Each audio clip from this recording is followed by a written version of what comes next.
بسم الله الرحمن الرحيم.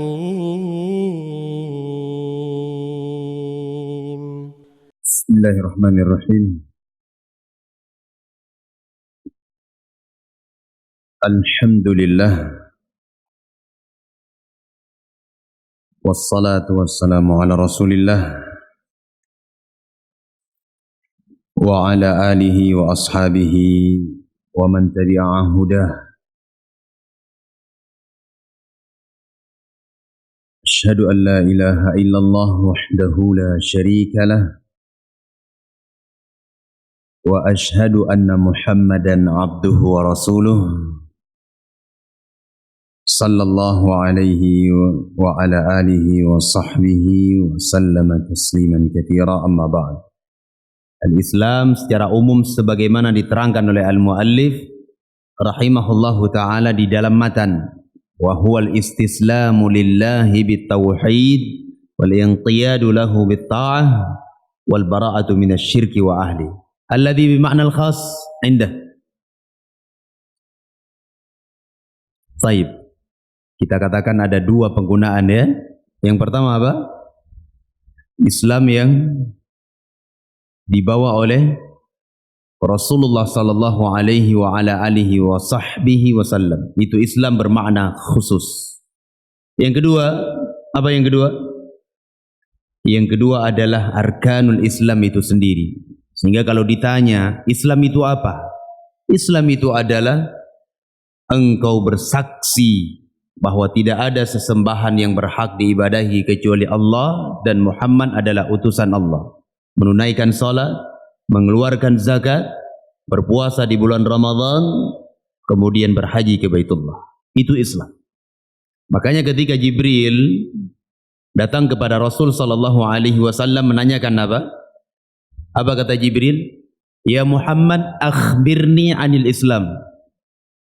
Wahai Muhammad, terangkan kepadaku apa itu Islam. Dan Nabi sallallahu alaihi wasallam menjawab dengan jawaban Islam yang khusus. Apa kata Rasulullah? Al-Islamu an tashhada an la ilaha illallah wa anna Muhammadan Rasulullah. Ya, demikian. Dan kemarin saya sebutkan ungkapan yang lainnya dari makna Islam secara khusus. Apa itu? Amalan-amalan yang zahir disertai dengan keyakinan di dalam jiwa yang membenarkan amalan zahir. Ya, terkait tentang rukun-rukun Islam. Rukun-rukun Islam itu semuanya zahir dan harus ada keyakinan di dalam jiwa. Di mana keyakinan di dalam jiwa terhadap arkanul Islam tersebut akan membenarkan apa yang menjadi amalannya sehari-hari. Bisa dipahami ya? Baik. Naqra insyaallah. Qala rahimahullahu ta'ala. Sekarang beliau mengatakan wa huwa thalathu maratib. Islam itu ada 3 tingkatan. Al-Islam wal iman wal ihsan. Islam itu ada 3 tingkatan. Yang pertama tingkatan al-Islam, yang kedua tingkatan al-iman, yang ketiga tingkatan al-ihsan. Ya, mungkin muncul pertanyaan, kok bisa di dalam tingkatan Islam itu ada yang namanya Islam itu sendiri? Ya, untuk melihat al-muallif mengatakan apa? Wa huwa thalathu maratib. Islam itu ada 3 tingkatan. Yang pertama apa? Islam. Yang kedua al-iman, yang ketiga apa? Al-ihsan. Kalau kita bisa ibaratkan ayyuhal ikhwah rahimani wa rahimakumullah, itu ibarat sebuah apa? Sebuah lingkaran besar. Ya? Sebuah lingkaran besar secara umum, lingkaran Islam. Di dalam lingkaran itu ada lingkaran kecil yang dinamakan dengan apa? Al-Islam. Dan di dalam lingkaran al-Islam itu ada lagi lingkaran yang kecil dinamakan dengan apa? Al-Iman. Dan di dalam lingkaran al-iman itu ada lagi lingkaran yang berikutnya. Apa itu? Al-ihsan. Faham maksud al-muallif? Saya dipahami ya? Demikian maknanya. Jadi yang diinginkan oleh al-muallif, wa huwa thalathu maratib. Islam yang bermakna umum itu ada 3 tingkatan. Al-istislamu lillahi bit-tauhid wal inqiyad lahu bit-ta'ah wal bara'atu minasyirki wa ahli. Ini ada 3 tingkatan di dalamnya. Apa? Islam secara khusus, al-iman, dan ada al-ihsan. Yang paling tinggi dari 3 tingkatan ini apa? Al-ihsan. Karena kalau seseorang itu sudah berada di dalam lingkaran al-ihsan, sudah pasti dia berada di dalam lingkaran iman, dan sudah pasti dia berada di dalam lingkaran al-ihsan. Seseorang yang berada di dalam lingkaran al-iman, belum tentu dia itu berada di dalam lingkaran apa? Al-ihsan. Jadi paham ya? Paham ihsan? Kita lagi bahas ihsan nih. Paham ya? Nah sekarang baru al-muallif rahimahullahu ta'ala ingin merinci satu persatu.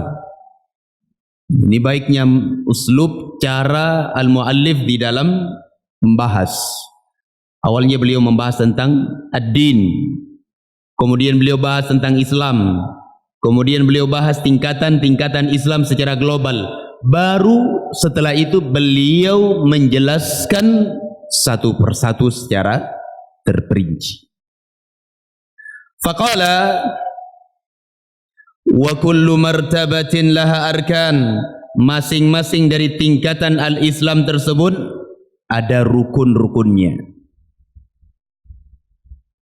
Tingkatan yang pertama adalah arkanul Islam. Nah, ini sekarang yang jadi pembahasan kita pada siang hari ini. Pembahasan yang keberapa sekarang? Yang keberapa? Keempat ya? Ya, terakhir kita bahas tentang apa kemarin? Tentang syahadatu. Apa yang terakhir? Keterangan tentang arkanul Islam. Nah sekarang kita masuk ke dalam pembahasan keterangan tentang arkanul Islam. Faqala al-musannif rahimahullahu ta'ala fa arkanul Islami khamsatun. Arkanul Islam itu ada 5 perkara. Syahadatu an la ilaha illallah. Yang pertama adalah persaksian bahwa tidak ada sesembahan yang berhak diibadahi kecuali Allah, wa anna Muhammadan Rasulullah, dan Muhammad sallallahu alaihi wasallam adalah utusan Allah. Wa iqamus salah, yang kedua adalah menegakkan salat. Wa ita'uz zakah, yang ketiga adalah mengeluarkan zakat. Wa saumu Ramadan, yang keempat adalah berpuasa di bulan Ramadan. Kemudian yang terakhir adalah wa hajju baitillahil haram, berhaji ke Baitillah al-Haram. Bagi siapa yang memiliki kemampuan untuk melakukan perjalanan haji. Nah ini diterangkan oleh al-muallif rahimahullahu ta'ala tentang penjelasan rukun-rukun Islam. Banyak dalil yang disebutkan oleh Rasulullah sallallahu alaihi wasallam tentang arkanul Islam ini. Diriwayatkan oleh al-Imam Muslim rahimahullahu ta'ala dari sahabat Uthman ibn Affan radhiyallahu anhu. Nabi sallallahu alaihi wasallam bersabda, "Bunyal Islam ala khamsin." Islam itu dibangun di atas lima perkara. Iya. Syahadatu an la ilaha illallah wa anna Muhammadan Rasulullah ila akhiril hadis. Nah, demikian pula dengan hadis Jibril yang nanti kita akan lewati. Ketika Jibril bertanya mengatakan kepada Nabi Muhammad, "Ya Muhammad, akhbirni anil Islam." Wahai Muhammad, terangkan kepadaku apa itu Islam. Baru Rasulullah menerangkan apa? Al-Islamu an tashhada an la ilaha illallah wa anna Muhammadar Rasulullah wa tuqimas salah wa tu'tiyaz zakah wa tasumu Ramadan wa tahajju al-baita man istata'a ilaihi sabila. Ini dalil ayyuhal ikhwah yang menerangkan bahwasanya Islam itu dibangun di atas 5 perkara. Ya. Baik. Faqala rahimahullahu taala, nah baru sekarang beliau ingin menjelaskan satu persatu dari rukun-rukun al-Islam. Beliau mulai dari rukun yang pertama, fadalilu syahadati, dan dalil asy-syahadah, itu syahadatu an la ilaha illallah, yaitu qauluhu ta'ala, yaitu firman Allah subhanahu wa ta'ala, syahidallahu annahu la ilaha illahu wal malaikatu wa ulul ilmi qaiman bil qisti la ilaha illa huwal azizul hakim. Nah ini sekarang kita masuk ke dalam poin pembahasan yang berikutnya. Yang keberapa sekarang? Kelima ya? Yaitu tafsir syahadati an la ilaha illallah. Poin yang kelima dari pembahasan matan ini adalah tafsir syahadatu an la ilaha illallah. Beliau rahimahullahu ta'ala mengatakan, syahidallahu, Allah berfirman, syahidallahu annahu la ilaha illahu. Allah subhanahu wa ta'ala bersaksi bahwasanya tidak ada sesembahan yang berhak diibadahi kecuali Ia, yaitu Allah subhanahu wa ta'ala. Wal malaika wa ulul ilmi, dan juga para malaikat dan orang-orang yang berilmu, mereka juga bersaksi demikian. Bersaksi bagaimana? Bersaksi bahwasanya tidak ada sesembahan yang berhak diibadahi kecuali Allah subhanahu wa ta'ala. Qaiman bil qisti, ya, dialah yang menegakkan apa? Keadilan, itu Allah subhanahu wa ta'ala. Lalu Allah akhiri ayatnya, la ilaha illa huwal azizul hakim, tidak ada sesembahan yang berhak diibadahi kecuali Dia, yaitu Allah subhanahu wa ta'ala yang maha perkasa dan maha bijaksana. Baik, nah, sekarang al-muallif ingin menerangkan kepada kita tentang makna la ilaha illallah. Beliau ingin menjelaskan tentang tafsir makna la ilaha illallah. Beliau katakan di dalam matan yang berikutnya, perhatikan, wa ma'naha, dan makna la ilaha illallah itu adalah la ma'buda bihaqqin illallah. La ma'buda bihaqqin illallah, tidak ada sesembahan yang hak untuk disembah illallah, kecuali Allah subhanahu wa ta'ala. Ini makna la ilaha illallah, makna yang sahih, makna yang tepat dimaknai dengannya kalimat la ilaha illallah.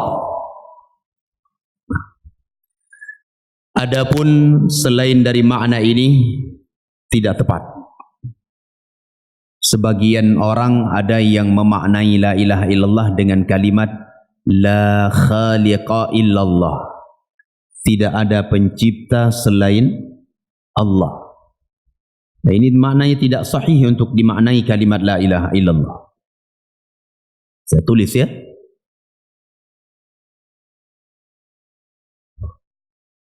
Sebagian orang memaknai la ilaha illallah dengan kalimat apa? La khaliqa illallah. Tidak ada yang menciptakan kecuali Allah. Ini clear dimaknai dengan yang kalimat la. Atau dikatakan dengan la raziqa illallah.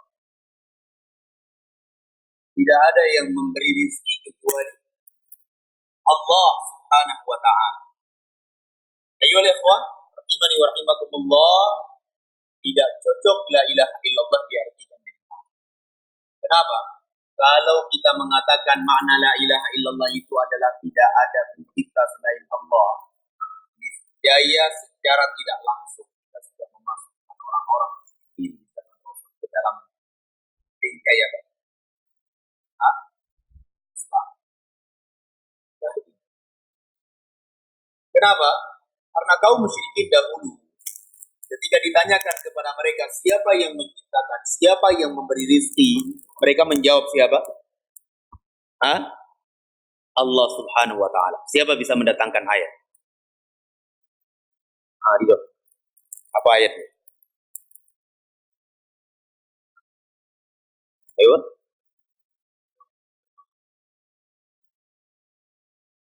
Baik. Coba perhatikan, Allah mengatakan wala in sa'altahum.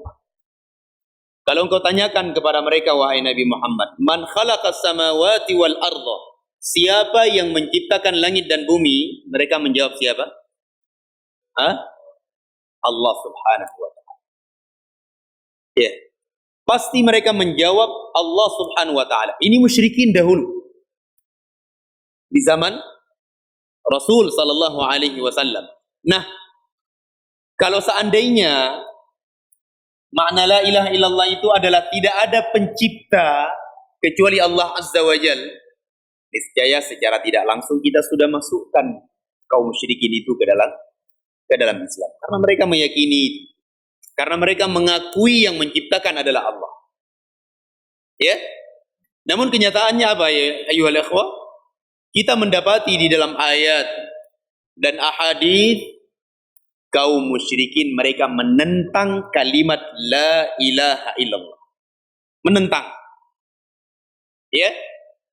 Allah berfirman di dalam ayatnya, di dalam sebuah surah, kata Allah Subhanahu wa ta'ala, innahum kanu idza qila lahum la ilaha illallah. Apa kata Allah? Yastakbirun. Dahulu orang-orang musyrikin ketika diucapkan kepada mereka la ilaha illallah, mereka menyombongkan diri mereka, sombong mereka. Wa yaquluna, dan mereka mengatakan, a inna latariku alihatina li syairin majnun? Apakah kami harus tinggalkan sesembahan kami ini karena ajakan seorang penyair yang gila ini? Siapa yang mereka maksudnya? Muhammad ibn Abdullah, Rasulullah sallallahu alaihi wa ala alihi wa sahbihi. Sehingga ayyuhal ikhwah rahimani wa rahimakumullah, makna la ilaha illallah itu apa? La ma'buda bihaqqin illallah. Ini makna yang tepat. Tidak ada sesembahan yang berhak diibadahi kecuali Allah tabaraka wa ta'ala. Paham ya? Bisa dipahami tidak?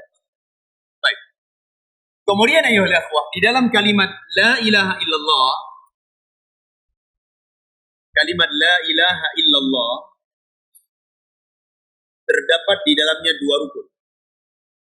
Yang akan disebutkan oleh muallif di dalam matan. Yang pertama apa? An-nafyu, penafian. Yang kedua al-itsbat. Kita baca. Qala al-musannif rahimahullahu taala, beliau mengatakan,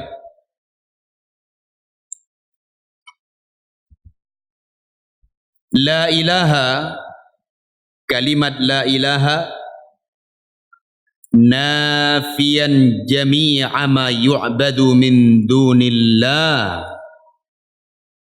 Kalimat la ilaha menafikan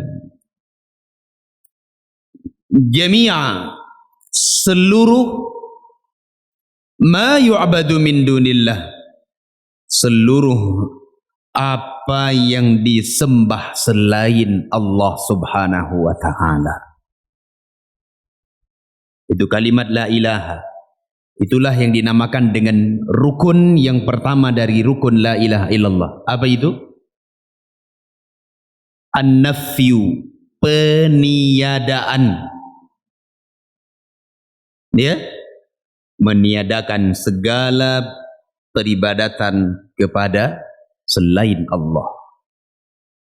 Nah, makanya orang musyrikin tak terima itu. Bisa difahami ini? Saya ulangi. La ilaha, kalimat la ilaha nafian, ini adalah menafikan. Jami'a ma yu'badu min dunillah, seluruh apa saja yang disembah selain Allah.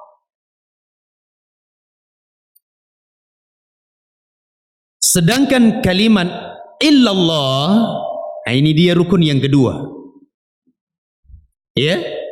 Kalimat illallah ini rukun yang kedua. Apa itu? Al-itsbat. Nah, al-itsbat, penetapan.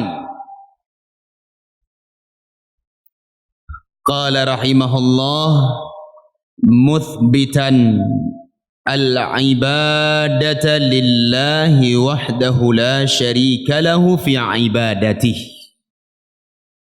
Perhatikan, beliau mengatakan kalimat illallah muthbitan, menetapkan. Apa yang ditetapkan?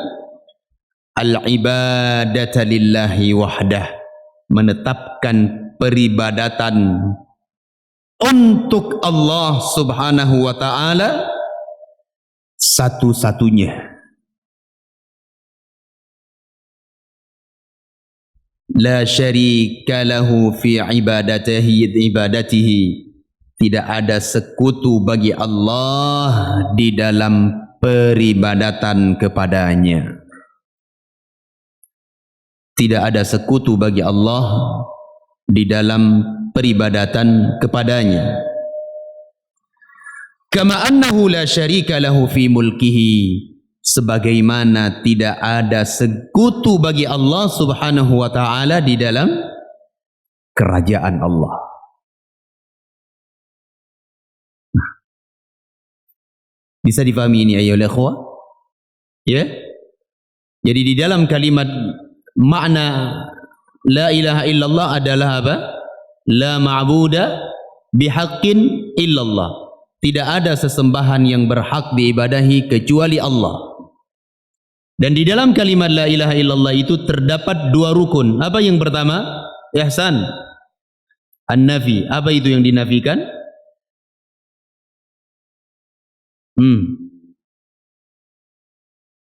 Apa yang dinafikan?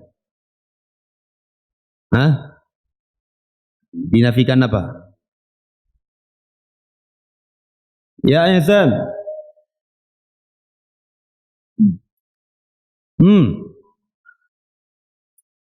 Masya Allah. Antum di mana tadi Ihsan? Antum lagi di masjid nih kan? Indak ya Dimas? Apa yang dinafikan? Peniadaan ya. Apa yang dia ditiadakan dengan kalimat la ilaha?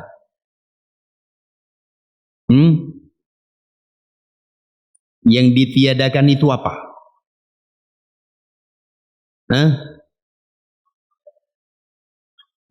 Taib, segala sesuatu yang disembah selain Allah, siapa saja. Kalau dulu orang-orang musyrikin mereka punya sesembahan seperti Al-Latta, Al-Uzza, Al-Mana. Ada sesembahan mereka yang itu merupakan sesembahan umat Nabi Nuh dahulu. Waddun, Suwa'un, Yaghuth, Ya'uq, wa Nasr. Semuanya itu dinafikan dengan kalimat apa? La ilaha. Dinafikan. Ya.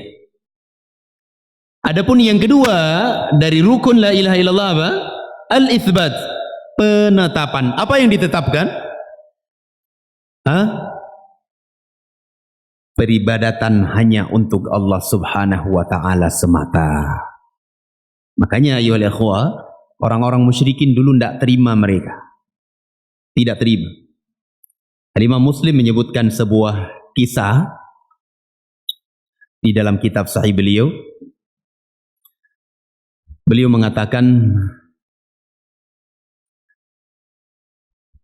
ketika turun ayat Allah Subhanahu wa taala wa anzir ashiratakal aqrabin, wahai Muhammad, berilah peringatan kepada kerabatmu yang dekat.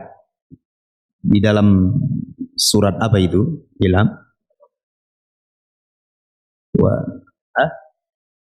Al-Hijr. Baik. Ditanya sama Ilham ayat yang keberapa? Saya lupa ayatnya. Allah berfirman, wa anzir ashiratakal aqrabin, wahai Muhammad, beri peringatan kepada kerabat-kerabatmu yang dekat. Setelah sebelumnya dakwah beliau itu secara diam-diam. Turun ayat dia ayyuhal muddatsir qum fa'anzir. Beliau mulai berdakwah secara diam-diam sampai turun ayat wa anzir ashiratakal aqrabin. Rasulullah kumpulkan semua orang Quraisy di Bukit Sofa. Dikumpulkan semua. Disampaikan oleh Nabi SAW kepada mereka Islam. Apa kata Rasulullah? Ya ma'syara Quraisy, qulu la ilaha illallah. Wahai sekalian Quraisy, ucapkan la ilaha illallah, kata Rasul. Tuflihu, niscaya kalian akan beruntung, selamat. Dengan langsung Abu Lahab menjawab apa? Tabban laka ya Muhammad, celaka engkau wahai Muhammad. Ini menunjukkan apa? Penolakan terhadap kalimat la ilaha illallah. Dengan segera Abu Lahab mengatakan apa? Tabban laka ya Muhammad alihadza jama'tana, celaka engkau wahai Muhammad, apakah karena la ilaha illallah ini engkau kumpulkan kami di Bukit Sofa ini? Marah dia. Kemudian turun ayat Allah. Kata Allah apa? Tabbat yada abi lahabi wa tabb. Baik. Nah, yang jadi syahid dari pembahasan yang saya inginkan di sini adalah musyrikin mereka tidak mau terima la ilaha illallah. Kenapa? Karena makna dan rukun yang ada di dalam la ilaha illallah itu. Makna la ilaha illallah, tidak ada sesembahan yang berhak diibadahi kecuali Allah. Di dalamnya terdapat dua rukun, an-nafyu wal itsbat. Penafian segala sesuatu yang disembah selain Allah dan menetapkan peribadatan hanya untuk Allah Subhanahu wa taala semata. Bisa difahami ini? Jadi tidak benar kalau ada orang mengatakan la ilaha illallah itu artinya apa? Tiada Tuhan selain Allah. Itu enggak lengkap maknanya. Maknanya kurang tepat. Apalagi seseorang mengatakan la khaliqa illallah, tidak ada pencipta selain Allah. Ini maknanya tidak tepat untuk diartikan la ilaha illallah. Namun yang tepat apa? La ma'buda bihaqqin illallah. Sampai di sini bisa difahami? Baik. Insyaallah pertemuan besok kita akan bahas tentang tafsir yang menjelaskan kalimat la ilaha illallah. Kita akan menjelaskan pertemuan besok tafsir yang menjelaskan kalimat la ilaha illallah. Baik, sampai di sini yang kita baca ini, insyaallah menghafal sampai akhir yang kita baca.